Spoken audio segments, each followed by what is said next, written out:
आज का टॉपिक, तो वो है हम लोग का open channel flow. Open channel flow, ठीक है। तो ओपन चैनल फ्लो इससे नाम से ही आपको लगता होगा कि मतलब ये जो बात हो रही है वो नदी में या नहर में जो फ्लो होता है उसकी बात हो रही होगी, है ना। ओपन चैनल वही होता है ना, ओपन मतलब खुला हुआ, चैनल मतलब जहाँ से कोई चीज़ पास होता है। तो यहाँ पानी की बात हो रही है, पानी का मतलब वाटर फ्लो हो रहा है या फ्लूइड फ्लो हो रहा है, तो उसकी बात हो रही है। तो नदियों में जो फ्लो होता है वो ओपन फ्लो होता है। जैसे पाइप में होता है, पाइप में जो फ्लो होता है वो अंडर प्रेशर होता है, वो ओपन नहीं होता है, क्लोज्ड होता है और उसमें अंडर प्रेशर फ्लो कराया जाता है ना। लेकिन जो नदियों में या नहरों में जो फ्लो होता है वो ओपन चैनल फ्लो है ना। उस वो फ्लो कैसे होता है, हम लोग इससे पहले देखे थे कि दो तरह का फ्लो होता है, प्रेशर फ्लो होता है, एक ग्रेविटी फ्लो होता है।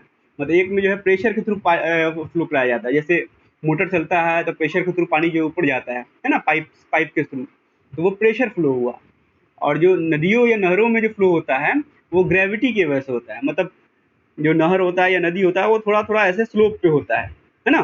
तो यहाँ पे जो अगर पानी कहीं से आ रहा है ऐसे, ये फ्लूइड जो है, तो वो इस स्लोप की वजह से वो आगे बढ़ता हुआ जाता है ना। तो ये जो फ्लो हो रहा है वो ग्रेविटी की वजह से होता है ना। तो ये ग्रेविटी फ्लो होता है यहाँ पे मतलब प्रेशर फ्लो की जरूरत नहीं, कोई इसको इसको आगे बढ़ाने के लिए प्रेशर की जरूरत नहीं है ऐसे फ्लो के लिए।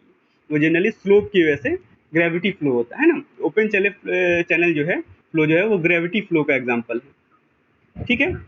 इसके ऊपर एटमॉस्फेयर होता है, पाइप के ऊपर एटमॉस्फेयर नहीं होता है ना। पाइप के ऊपर जो है वो चारों तरफ से पैक होता है पाइप के मटेरियल से, उसके अंदर जो फ्लूइड होता है वो अंडर प्रेशर होता है, ठीक है। इसके अंदर जो फ्लूइड होगा वो उस टाइप का अंडर प्रेशर नहीं होगा, जो होगा इस इतने पानी की वजह से कहीं पे जो हेड होता होगा बस उतना ही होता होगा। बाकी ऊपर में इसके एटमॉस्फेयर है ना, एटमॉस्फेयर का बस प्रेशर होता है, ठीक है। तो हम लोग को इसको पढ़ना है कि इसमें ऐसा फ्लो होता होगा तो उसमें किस टाइप का फ्लो होता है, क्या वेलोसिटी होगा, क्या डिस्चार्ज होगा, है ना। ये सब हम लोग को पढ़ना है। कैसा हम लोग सेक्शन बनाएंगे, अगर नहर बनाना है हम लोग को तो कैसा सेक्शन बनाएंगे कि मतलब डिस्चार्ज ज़्यादा हो, कम खर्चा लगे, ये सब हम लोग को पढ़ना है, ठीक है ना। खर्चा कम लगे और डिस्चार्ज मतलब कि फ्लो रेट ज़्यादा हो, है ना। मीटर मतलब पानी का जो है वॉल्यूम पर सेकेंड, मीटर क्यूब पर सेकेंड ज़्यादा हो और खर्चा भी कम लगे। तो ये सब चीज़ हम लोग को पढ़ना है आगे में। उससे पहले हम लोग जो है बेसिक देखते हैं। तो ये जो होता है मतलब ओपन चैनल फ्लो जो होता है वो दो तरह का हो सकता है। एक तो होता है कि नेचुरल होगा, है ना, एक नेचुरल होगा और एक मैन मेड। नेचुरल और दूसरा मैन मेड हो सकता है वो। तो नेचुरल का एग्जांपल रिवर, है ना। रिवर जो है वो नेचुरल है। अब मैन मेड का एग्जांपल कोई कैनाल वगैरह जो हम लोग बनाते हैं, नहर वगैरह जो बनाते हैं वो मैन मेड है ना। और नेचुरल में रिवर भी हो सकता है और कुछ भी होता है जहाँ फ्लो हो रहा है ना, झरना या और कुछ भी, तो वो भी जो है नेचुरल फ्लो हुआ, है ना, ओपन चैनल फ्लो है, ठीक है। और इस तो ये मतलब वो पूछता है कि नेचुरल नेचुरल चैनल क्या होता है ना, नेचुरल ओपन चैनल फ्लो क्या है, man made open channel flow क्या है, तो ये आप बता सकते हैं ना, जिसमें ये नेचुरली हुआ और ये जो है मैन मेड, ये हम लोग बनाते हैं। फिर पूछता है कि उसके शेप के हिसाब से, मतलब प्रोसेसिंग के शेप के हिसाब से क्या मतलब इसका डिवीजन हो सकता है। तो उसके हिसाब से शेप के अकॉर्डिंग जो उसका डिवीजन होता है, तो उसका वो तो या तो इसका जो ये होता है क्रॉस सेक्शन, अगर उसका रेक्टेंगुलर होगा, क्रॉस सेक्शन अगर रेक्टेंगुलर हुआ तो उसको हम लोग रेक्टेंगुलर चैनल बोलेंगे, है ना। अगर रेक्टेंगुलर इसका क्रॉस सेक्शन हुआ, अगर जो नहर बनाए उसका उसका अगर क्रॉस सेक्शन रेक्टेंगुलर हुआ तो उसको हम लोग रेक्टेंगुलर चैनल बोलेंगे, ठीक है। अगर ट्रायंगुलर हुआ तो उसको हम लोग ट्रायंगुलर चैनल बोलेंगे। ट्रायंगुलर क्रॉस सेक्शन हुआ तो उसको हम लोग ट्रायंगुलर चैनल बोलेंगे, तो वो इसका ऐसा होगा, है ना। अगर फिर ट्रापेजॉइडल भी हो सकता है, सर्कुलर भी हो सकता है, तो इस शेप के हिसाब से जो है इसका डिवीजन भी होता है। तो ट्रापेजॉइडल होगा तो ऐसा होगा, है ना। तो इस टाइप का नाम इसका सुनने को हम लोग को आगे मिल सकता है। एक तो होगा नेचुरल चैनल, एक मैनमेड चैनल, एक ये डिवीजन हुआ, एक हुआ उसके शेप के हिसाब से rectangular channel, triangular channel, trapezoidal channel, है ना। तो ये सब हुआ, ठीक है। तो ये सब बात आप मतलब कॉमन सी बात है, ये मतलब इसमें बहुत ज्यादा इसमें अभी नई बात आपको नहीं लगी होगी, है ना। तो ये चीज़ हुआ, ठीक है। तो हम लोग ये भी जानते हैं कि जैसे इससे पहले पढ़े थे कि स्टेडी फ्लो और अनस्टेडी फ्लो क्या होता है ना, यूनिफॉर्म फ्लो और नॉन यूनिफॉर्म फ्लो क्या होता है ना। तो ओपन चैनल फ्लो में जैसे कहीं भी ओपन चैनल फ्लो हो रहा है, ये ओपन चैनल फ्लो हो रहा है, तो इसमें जो है स्टेडी फ्लो का मतलब हुआ कि स्टेडी का मतलब टाइम के साथ कोई चेंज नहीं हो रहा है ना। तो पहले क्या होता था, उससे पहले क्या देखते थे हम लोग कि स्टेडी फ्लो अगर है तो उसके लिए क्या होता था, शर्त क्या था कि do v by do t equal to zero होता था, है ना। फिर do P by do t equal to भी जीरो होना चाहिए था। फिर do rho by do t भी इक्वल टू जीरो होना चाहिए। मतलब पाइप पाइप के लिए था कि वेलोसिटी जो है टाइम के साथ अगर चेंज नहीं हो रहा है किसी एक पॉइंट पे, तो हम लोग बोलते थे कि स्टेडी, मतलब एक समान रूप से जो है एक जगह पे मतलब ये फ्लो हो रहा है ना। फिर वहां पे प्रेशर भी चेंज नहीं होता, क्योंकि पाइप में प्रेशर होता है ना। तो प्रेशर भी अगर चेंज नहीं हो रहा है तो उसको स्टेडी फ्लो बोलते थे। लेकिन यहाँ पे इस केस में क्या होगा कि ये हम लोग का मान लो कि कोई नहर का, ये हम लोग साइड व्यू देख रहे हैं कट करके ऐसे, है ना। इसमें जो है ये मान लो कि ऐसे फ्लो हो रहा है, इसके ऊपर ऐसे पानी है। तो इसमें जो है किसी एक जगह पे, मतलब यहाँ पे हम बैठे हुए हैं, तो टाइम के हिसाब से अगर इस जगह पे, इस सेक्शन पे वेलोसिटी चेंज नहीं हो रहा है, तो इसको हम लोग बोलेंगे स्टेडी फ्लो टाइम के साथ। मतलब यहाँ पे बैठे हुए हैं, घंटों बैठे हुए हैं, अगर अगर वेलोसिटी चेंज नहीं हो रहा है, एक ही समान रूप से जा रहा है, इसको हम लोग क्या बोलेंगे, स्टेडी फ्लो, है ना। तो ये एक बात हो गई। फिर उसमें पाइप वाले फ्लो में था कि प्रेशर भी चेंज नहीं होना चाहिए। तो यहाँ पे हम लोग जानते हैं कि ये प्रेशर फ्लो नहीं है ना, ये ग्रेविटी फ्लो है। तो यहाँ पे शर्त होगा, एक तो वेलोसिटी चेंज नहीं होना चाहिए, दूसरा उसका डेप्थ चेंज नहीं होना चाहिए, do y by do t equal to भी जीरो होना चाहिए, ठीक है ना। डेप्थ मतलब ये चीज, इसका ये पानी के यहाँ पे जो डेप्थ है इसका, तो वो उतना ही रहे घंटों बाद भी, टाइम के साथ उसका डेप्थ चेंज नहीं हो, जितना अभी है बाद में भी उतना ही रहे, तो हम लोग इसको बोलेंगे स्टेडी फ्लो, ठीक है।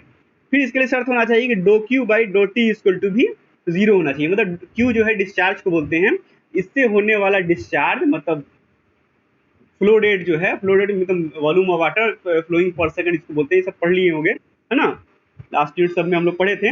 तो वो भी चेंज नहीं होना चाहिए। तो जाहिर सी बात है, ये सब चीज चेंज नहीं होगा तो डिस्चार्ज भी चेंज नहीं होगा, है ना। अगर एरिया चेंज नहीं हो रहा है, वेलोसिटी चेंज नहीं हो रहा है, तो डिस्चार्ज ऐसे भी चेंज नहीं होगा। तो ये शर्त होगा अगर, तो इसको हम लोग बोलेंगे स्टेडी फ्लो। यहाँ पे फ्लो जो है किसी सेक्शन पे स्टेडी फ्लो हो रहा है ना। तो ये सारा शर्त हो रहा है, इसको हम लोग क्या बोलेंगे, स्टेडी फ्लो, STADY, है ना, स्टेडी फ्लो बोलेंगे। और ये चीज अगर नहीं हो रहा है, इसको हम लोग अनस्टेडी फ्लो बोलेंगे, है ना। ठीक है, ये चीज समझ गए। इसमें कोई नई बात नहीं थी, मतलब बस प्रेशर फ्लो, मतलब पाइप में जो बात हो रहा था, वहाँ do v by do t equal to zero और do P by do t equal to zero बोल रहे थे, क्योंकि प्रेशर वहाँ था, प्रेशर चेंज नहीं हो रहा है, तो वहाँ पे वो बात थी। यहाँ पे सिर्फ डेप्थ है, इसका डेप्थ की वजह से जो इसमें प्रेशर होता होगा वही होता होगा। यहाँ पे do y by do t equal to zero होना चाहिए, है ना। तो इसको हम लोग बोलेंगे स्टेडी फ्लो। अगर ये चीज नहीं हो रहा है तो इसको हम लोग बोलेंगे अनस्टेडी फ्लो, ठीक है। एक और टर्म वहां पे पढ़े थे हम लोग, यूनिफॉर्म और नॉन यूनिफॉर्म फ्लो। तो यूनिफॉर्म फ्लो में क्या हो रहा था कि do v by do s equal to zero होना चाहिए था। एस क्या है, डिस्टेंस, मतलब डिस्टेंस के साथ आपका वेलोसिटी अगर चेंज नहीं हो रहा है ना, मतलब यहाँ से आप देखना शुरू किए और आगे तक गए वही वेलोसिटी था, यहाँ से लेके यहाँ तक वही वेलोसिटी था, इसको बोलेंगे यूनिफॉर्म। मतलब एक समान रूप से यहाँ से लेके यहाँ तक जो है एक ही वेलोसिटी था, आपने पाया, इसको बोलेंगे क्या, यूनिफॉर्म फ्लो। तो वो पाइप के लिए भी यही शर्त था कि वेलोसिटी जो है उसका यूनिफॉर्म होना चाहिए, यहाँ से लेकर यहाँ तक सेम होना चाहिए, इसके लिए भी यही शर्त होगा, है ना। लेकिन इसके लिए एक और शर्त बढ़ जाएगा कि इसका जो है डेप्थ जो है वो भी यहाँ से लेकर यहाँ तक सेम होना चाहिए। तो ये do y by do s जो है, एस मतलब डायरेक्शन के लिए बोल रहे हैं, ये एक्स वाई जेड कोई भी डायरेक्शन हो सकता है, ये तीनों का मिला हुआ कोई 3D फॉर्म में कोई डायरेक्शन हो सकता है, इसलिए एस लिखा जा रहा है, ठीक है। Do y by do s equal to भी जीरो होना चाहिए।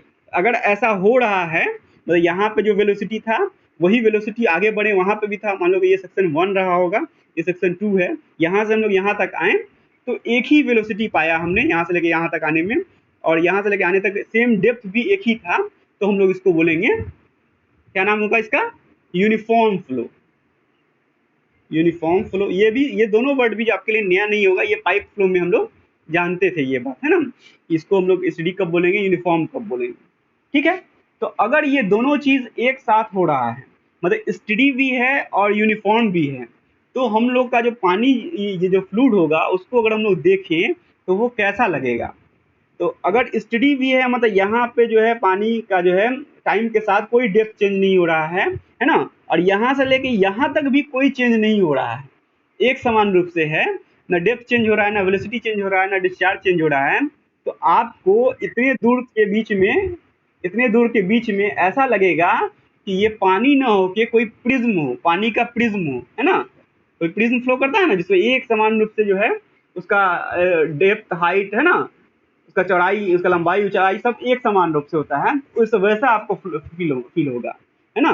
तो अगर ये दोनों चीज हो रहा है, इफ स्टेडी एंड यूनिफॉर्म, बहुत हो रहा है, बहुत, तो it will feel like, it will feel like, दिख रहा है कि नहीं, it will feel like prism of water, है ना, प्रिज्म ऑफ वाटर या फ्लूइड जो भी हुआ है ना, उसकी तरह आपको फील होगा कि ये प्रिज्म ऑफ वाटर है ना, यहाँ से लेके यहाँ तक। हम लोग सिर्फ उसका साइड व्यू देख रहे हैं, है ना, तो ये आपको लगेगा कि यहाँ से लेके यहाँ तक पानी का फ्लो, क्योंकि उसका जो एरिया तो सेम ही होगा, यहाँ से लेके यहाँ तक एरिया जो है आप लोगों ने सेम ही रखा होगा। एरिया सेम रख इसलिए होगा क्योंकि वेलोसिटी सेम है और डेप्थ सेम है और डिस्चार्ज सेम है, तो discharge equal to area into velocity होता है। तो ये दो चीज अगर सेम है तो अपने आप एरिया सेम ही होगा, है ना, ये बोलने का मतलब। तो यहाँ पर जो एरिया रहा होगा, इसका क्रॉस सेक्शन एरिया वो भी सेम रहा होगा, यहाँ पर भी सेम है, डेप्थ सेम है, तो आपको प्रिज्म की तरह ही फील होगा। तो ऐसा जो चैनल होगा उसको हम लोग बोलेंगे प्रिज्मेटिक चैनल, प्रिज्मेटिक चैनल, ठीक है। ऐसा जो चैनल होगा उसको क्या बोलेंगे, प्रिज्मेटिक चैनल। तो हम लोग को जो पढ़ना है यहाँ पे एक्चुअली प्रिज्मेटिक चैनल ही पढ़ना है ना। हम लोग को जो है नॉन प्रिज्मेटिक चैनल नहीं पढ़ना है। अच्छा, नॉन प्रिज्मेटिक चैनल कौन सा हो सकता है, उसका एग्जाम्पल, कोई भी जो नदी होता है जनरली, जो भी मतलब नेचुरल चैनल हैं वो सारे नॉन प्रिज्मेटिक हैं, है ना।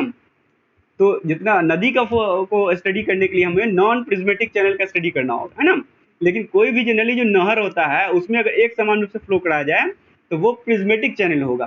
तो पढ़ने के लिए आसान जो है, चीज़ों को समझने के लिए प्रिज्मेटिक चैनल के थ्रू पढ़ा जाता है, फिर उसके बाद उसको में करेक्शन लगा के हम लोग नॉन प्रिज्मेटिक चैनल जैसे नदी या अदर चीज़ के बारे में उसका स्टडी किया जाता है, ठीक है।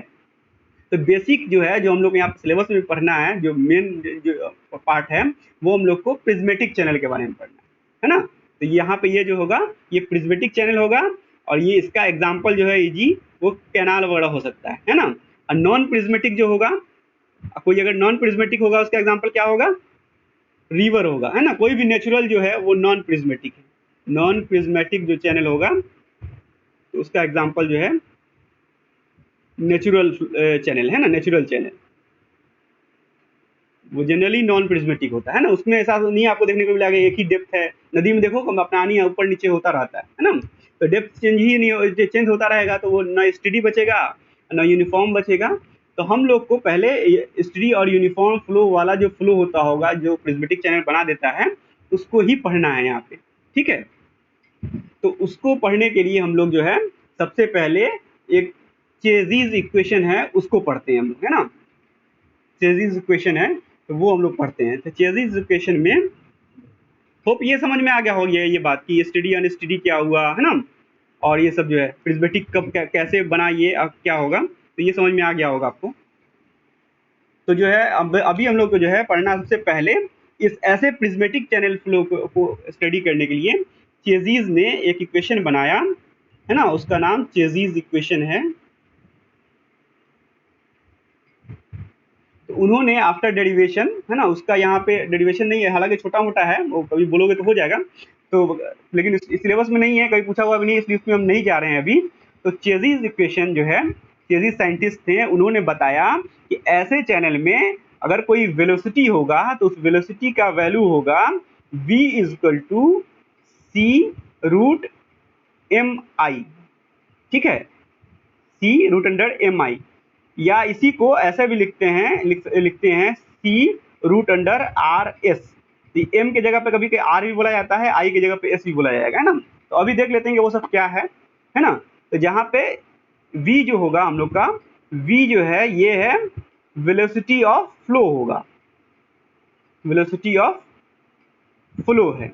ये जो c है, ये c इक्वल टू है चेज़िज़ कांस्टेंट, उनके अपने नाम पे इसका नाम रख दिया गया चेज़िज़ कांस्टेंट। और ये जो m है ना, ये m है, इसका नाम है, ये एक्चुअली होता है m इक्वल टू, पहले इसका नाम जान लेते हैं, m इक्वल टू होता है हाइड्रोलिक मीन डेप्थ। इसका नाम है हाइड्रोलिक मीन डेप्थ। ठीक है, एम जो है इसका नाम है हाइड्रोलिक मीन डेप्थ। इसका और भी नाम है एक हाइड्रोलिक रेडियस, है ना। सेम एक ही चीज को बोलते हैं हाइड्रोलिक मीन डेप्थ या हाइड्रोलिक रेडियस भी बोलते हैं, है ना। अब क्यों बोलते हैं ये आगे समझ में आ जाएगा, इसका नाम इस तरह का क्यों है। तो इसको एम से भी डिनोट करते हैं, इसको आर से भी डिनोट करते हैं ना। कहीं कहीं पे एम से लिखा हुआ दिखेगा, आप कहीं कहीं पे आर से लिखा हुआ दिखेगा, इसलिए इस फॉर्मूला में भी दिखा होगा, यहाँ पे एम लिखा हुआ है, यहाँ पे आर लिखा हुआ है। ठीक है, तो ये एक्चुअली में होता है एम इक्वल टू होता है या आर इक्वल टू होता है a by p, a by p, area by perimeter. Area में भी वेटेड एरिया, एरिया में भी वेटेड एरिया, ठीक है।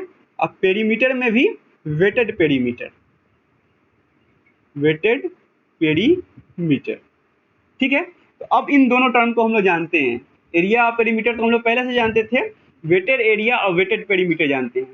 तो नाम से ही आप लोग को दिख रहा होगा, वेटेड मतलब कि भींगा हुआ, मतलब चैनल जो है होगा बहुत बड़ा उसका एरिया, लेकिन वो एरिया को नहीं देखेंगे हम लोग उसी एरिया को देखेंगे जितना एरिया भींगा हुआ है, जितने एरिया में फ्लो हो रहा है उसको हम लोग जानकारी करेंगे, है ना।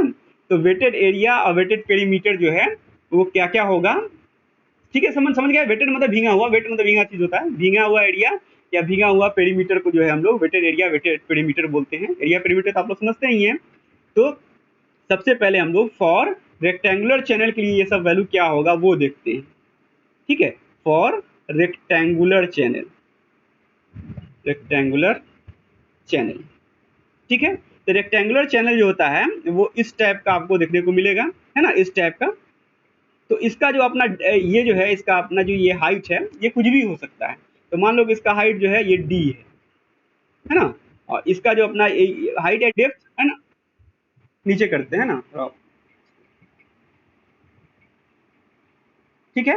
तो इसका जो अपना डेप्थ होगा वो डी है मान लेते हैं, और इसका जो विड्थ होगा ये बी है, ठीक है। लेकिन पानी इसमें यहीं तक है, इसमें जो फ्लूइड है वो यहीं तक है ना, वो फ्लूइड जो है यहीं तक है। अब मान लो कि उस फ्लूइड का जो जहां तक है उसका डेप्थ जो है वाई है। तो इसमें वेटेड एरिया कितना होना चाहिए आपके हिसाब से, ए इक्वल टू कितना होना चाहिए, बी इंटू डी या B into y, B into y है ना, बी इंटू वाई सिंपल है। इसी चीज को वेटेड एरिया बोला गया, इसमें कोई बहुत कंफ्यूज होने की जरूरत नहीं है। वेटेड एरिया मतलब जितने में पानी होगा, जितना पानी का क्रॉस सेक्शन होगा वही, चाहे आपका चैनल बड़ा भी हो, तो ऐसे भी फुल फ्लो होता नहीं है हमेशा, कुछ ही भरा हुआ होता है। तो एरिया हम लोग समझ गए, ठीक है, ये हो गया। अब पी इक्वल टू क्या होगा, अब वेटेड पेरीमीटर मतलब चैनल का वो हिस्सा जो भींगा हुआ है उसका पेरीमीटर। तो बताइए यहाँ पे कितना होना चाहिए, कोई आदमी बताइए जिसको लग रहा हो। बी बी 2 इंटू,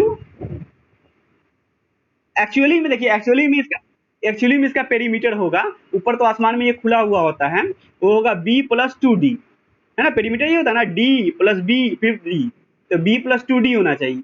लेकिन उतना तो में पानी है नहीं, तो ये बी प्लस 2 वाई ही होगा बस, है ना।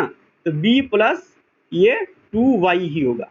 अब आप बोलोगे कि ये क्यों नहीं लिए, ये भी यहाँ भी, ये भी तो पानी का है, तो ये चैनल में नहीं है, ये तो खुला हुआ है ना, हम चैनल का पेरीमीटर ले रहे हैं, है ना। ये perimeter of the channel which is wet, यही हम लोग को लेना है ना। पी क्या है, perimeter of the channel which is wet. तो इतना ही पेरीमीटर जो है, ये सिर्फ इतना पोर्शन जो है, यही जो है सिर्फ भींगा हुआ है, तो हमको इतना ही को लेना है। तो ये होगा बी प्लस वाई, ये वाई, तो बी प्लस 2 वाई, तो बी प्लस 2 वाई ये होगा, है ना। तो area equal to B y हो गया, अब perimeter equal to B plus 2 y हो गया।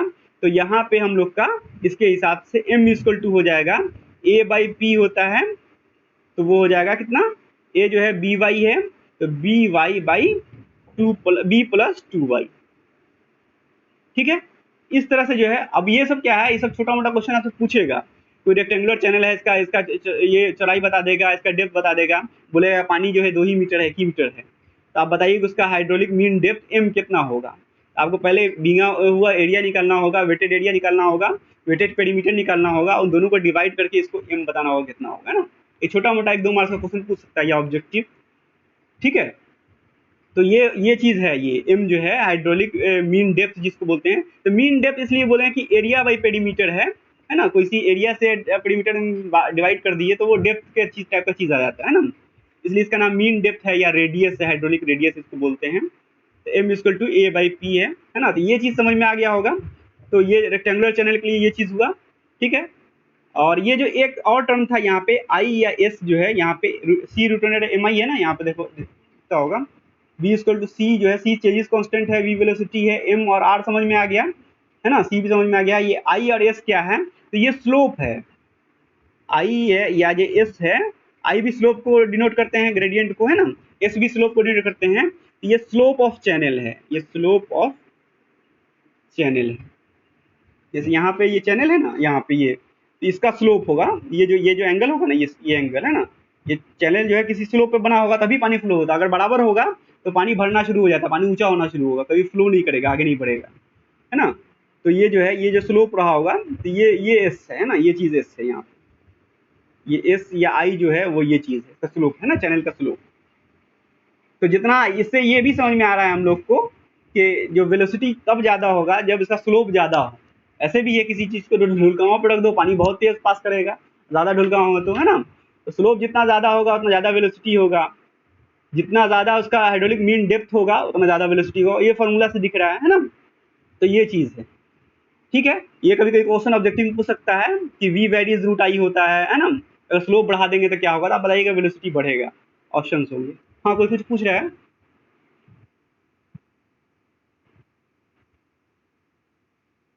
हाँ, वो वैल्यू होता है, वो उसका हर मटेरियल के लिए अलग अलग होता है, वो मटेरियल का कांस्टेंट है, उस पर बात करेंगे, है ना।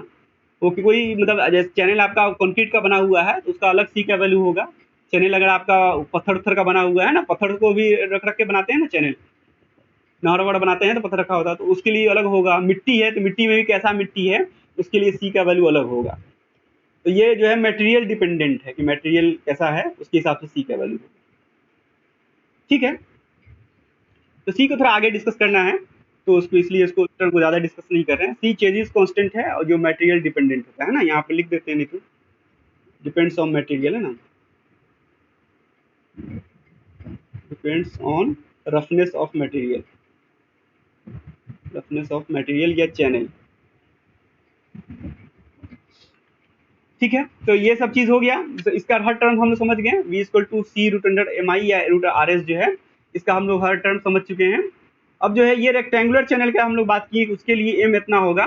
एक बार ट्रापेजॉइडल चैनल के लिए भी बात कर लेते हैं, क्योंकि मेनली जो चैनल यूज होता है वो ट्रापेजॉइडल चैनल होता है ना। तो एक बार जो हम लोग ट्रापेजॉइडल चैनल के लिए भी बात कर लेते हैं। तो फॉर ट्रापेजॉइडल चैनल, ठीक है। तो ये ट्रापेजॉइडल चैनल की बात हो रही है अब।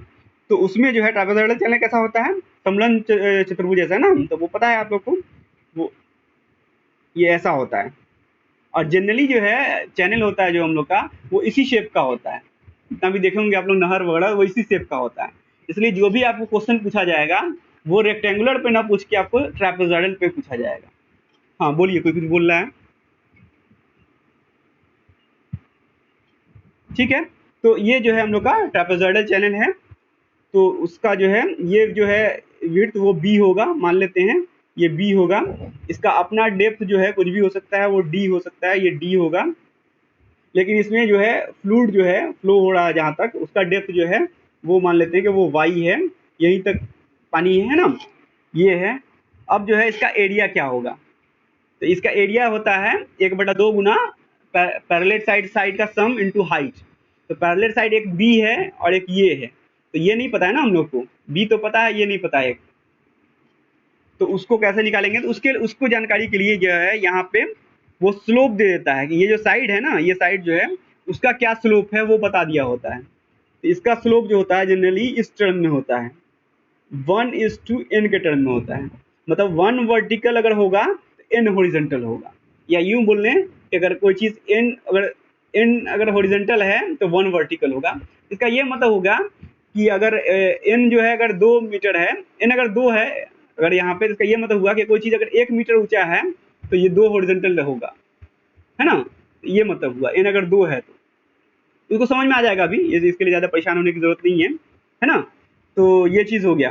अगर ऐसा दिया रहता है जनरली इसका इन्फॉर्मेशन जो ऐसा ही होता है, ये ऐसे दिया, ऐसे ऐसे खड़ा करके ऐसे दिया रहेगा, उसमें इस वर्टिकल को बोल देगा 1 और ये इसको हॉरिजॉन्टल को बोल देगा n। इसका मतलब हुआ 1 × n इसका स्लोप हुआ, है ना, या n स्लोप हुआ इसका। आप कैसे लिख रहे हैं उस पर डिपेंड करता है, तो उसको समझ लेते हैं अभी। तो ये हो गया इसका b विड्थ हो गया, y इसका डेप्थ हो गया, और d जो है इसका अपना ओरिजिनली जो है चैनल जितना ऊंचा है उसका वो ऊंचाई, है ना। तो इसमें जो है हम लोग को निकालना है एरिया, ए निकालना है हम लोग को, है ना। ए निकालने के लिए सबसे पहले ये चीज़ निकालना होगा। तो वो चीज़ निकालने के लिए क्या करते हैं हम लोग, इसको ऐसे से मिलाते हैं, ऐसे, है ना, और ये चीज़ भी हम लोग ऐसे ऐसे ऐसे से मिलाते हैं, ठीक है। तो यहाँ पे ये चीज़ दिया हुआ है, ये चीज़ कि ये ऐसे 1 हॉरिजॉन्टल तो 1 वर्टिकल तो n हॉरिजॉन्टल, तो y हॉरिजॉन्टल तो y वर्टिकल तो कितना हॉरिजॉन्टल। इसको ऐसे समझो कि 1 जब वर्टिकल था तो n हॉरिजॉन्टल है ना। तो अगर y अगर वर्टिकल है तो हॉरिजॉन्टल कितना होगा, n × y हॉरिजॉन्टल होगा। ऐसे भी कोई चीज़ को पहले समझते थे ना, तो इसको समझने का ऐसा ही तरीका है। इसको अलग तरीका से भी समझ सकते हैं कि यहाँ पे 1 अगर वर्टिकल होता है तो हॉरिजॉन्टल n है, इसका स्लोप इतना ही बताया हुआ है। तो 1 अगर वर्टिकल है तो n हॉरिजॉन्टल है, अगर ये बताया हुआ है। अगर हम लोग का y डेप्थ है ना, तो वर्टिकल y है, तो हॉरिजॉन्टल कितना होगा, ये हॉरिजॉन्टल कितना होगा n × y, ठीक है ना। तो इसको समझने का ऐसे ही है, इसको ऐसे ऐसे से भी आप भी जो ऐसे ऐसे मिला दो इसको, है ना, ऐसे ऐसे से ये इसको भी ऐसे ऐसे मिला दो, ठीक है। तो जो चीज़ इतना होगा उतना ही ये भी वैल्यू होगा, है ना।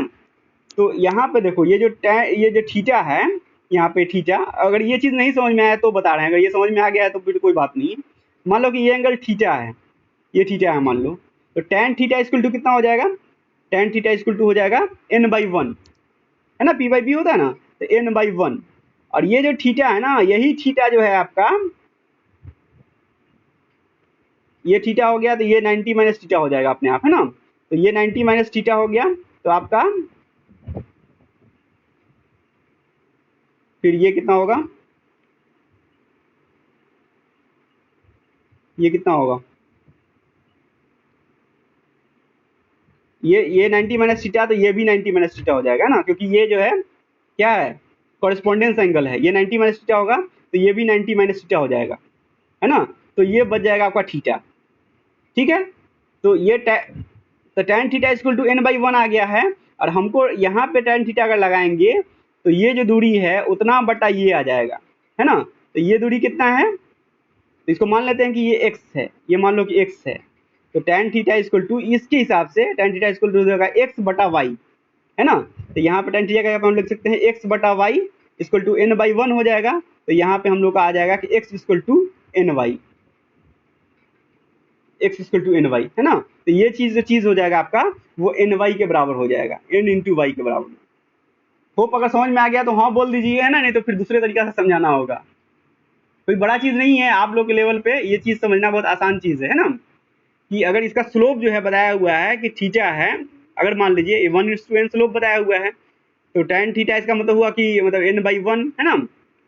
तो ये जो एंगल थीटा होगा तो ये 90 माइनस थीटा, ये एंगल कॉरेस्पॉन्डेंस एंगल है, तो ये थीटा तो ये 90 माइनस थीटा है, तो ये थीटा हो जाएगा, है ना। तो हम यहाँ पे tan थीटा लगाए तो आया n/1, मतलब n आया, और यहाँ पे tan थीटा लगाएंगे तो वो इतना बटा इतना हो जाएगा, है ना।